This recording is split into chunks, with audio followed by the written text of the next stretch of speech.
It was Roland Barthes' Death of the Author which really changed how I responded to work, and how I realised that, that there's no fixed meaning in a piece of work. Everyone was going to respond to something differently, and I found that incredibly liberating and freeing as an artist.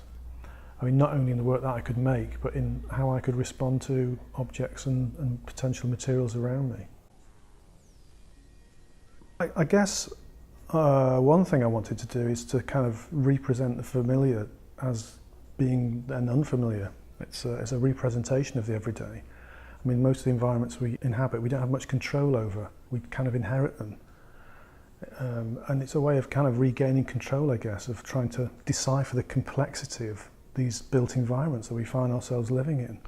Well, they're just junk shop finds, really, in a second-hand store that I visit quite regularly because it's near work. I mean, the idea was to take the four and make some sort of framing device, some sort of rectilinear thing. But as I started to play with them, I just kind of, it changed, it transmuted, and they seemed to sit together. I mean, obviously, I suppose beds are a standard size, so it's not a massive surprise to find out that the proportions are quite similar, but that did suggest this joining together. But this is obviously the back of one. There's a sort of more coloured side, but two coloured sides seem too much. So having that flat negation of this more coloured sculptural side seemed to contrast quite well. I don't see a hierarchy. I mean, why is one object or one space more important than another? I don't delineate like that. I think everything's up for grabs, for reinterpretation. If it gives me an idea, if it gives me an urge to respond to it, I'm quite happy, whatever it is, whether it's a space under a stairwell or whatever, I'm happy to go with it. It can be really inconsequential things, just chance finds, things that I notice on a regular basis. It might be something in a junk shop that I'm drawn to. I don't quite know what I'm going to do with it at the time, but I'll bring it back to the studio, live with it for a while, and somehow it'll start to combine in my mind with another object.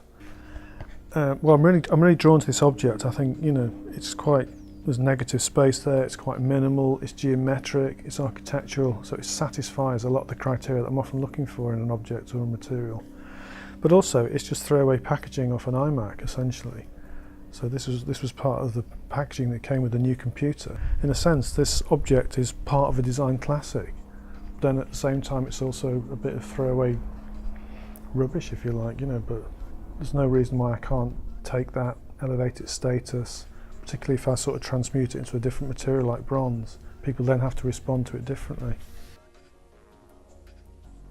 If you have an idea and you draw it out, then you make it, I feel like you're illustrating an idea. It feels quite almost like a dead process, where if you're responding to a space with objects that you've selected in and around that space, it feels very pertinent to that space. And it means I can't really pre-plan things. It's quite nice to go there not knowing what I'm going to do and seeing where that process takes me, really, how it evolves. A good example might be the balustrades at Great Brampton House, which were all cream when I arrived there, but I had the idea to use quite playful sort of candy striped colours to make quite a dramatic modification to that space. I mean, it's a simple act of just putting another coat of paint on. It's quite minimal intervention on one level, but it gives quite a maximal effect, if that makes sense. And then the idea that the flag was flying next to that was something else I wanted to respond to. So using the same colours, I had a flag remade that then matched the stripes that I'd used on the balustrade. So it was quite a spontaneous reaction, but it gave quite a powerful, lasting effect. And because it's outside, it's quite a nice introduction to the show as you walk up to the building.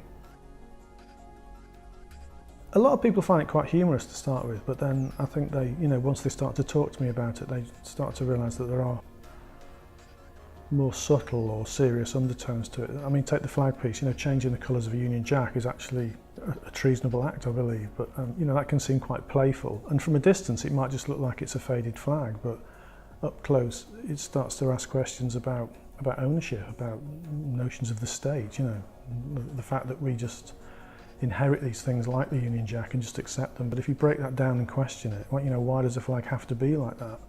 And if we change the colours, is it still a Union Jack, or what does it become? Is it then an abstract object? So it starts with quite a playful, spontaneous act, but then it can lead off into, it can have wider references, I guess.